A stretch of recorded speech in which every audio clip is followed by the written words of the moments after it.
ரத சப்தமிக்கு இன்றைக்கி நம்ம திருநீர்மலை வந்திருக்கோம். இங்கே பார்த்தீங்கன்னா நீர்வண்ண பெருமாள் பார்த்தாச்சு. இங்கே மேலே போகும்பொழுது தான் நம்ம ரங்கநாத பெருமாளையும் நரசிங்க பெருமாளையும் பார்ப்போம். இன்றைக்கி சூரியன் பார்த்திங்கன்னா நிலா மாதிரி வந்திருக்கு. ரொம்பவே அதிசயமாக இருக்குது. நீங்கள் பார்க்குறது நிலா கிடையாது, சூரியன். ஸோ சூரிய பகவான் இன்றைக்கி ரொம்ப குளிர்ச்சியாகவே வந்திருக்காருன்னு தான் சொல்லணும். வாங்க நம்ம அடுத்தது ஆஞ்சநேயரை போய் தரிசிப்போம். ஸோ இப்போ நீர்வண்ண பெருமாள் பார்த்தாச்சு. ஆஞ்சநேயரை தரிசிச்சுட்டு அடுத்தபடி பார்த்திங்கன்னா ராமர் சன்னதிக்கு போகிறோம். வாங்க ராமர் சன்னதிக்கு போகலாம்.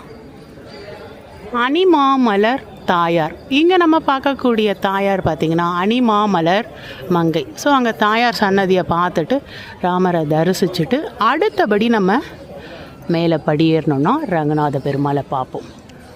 அதோ பார்க்குறீங்கள்ல, அங்கே தான் ரங்கநாத பெருமாள் இருக்கார். வாங்க போகலாம்.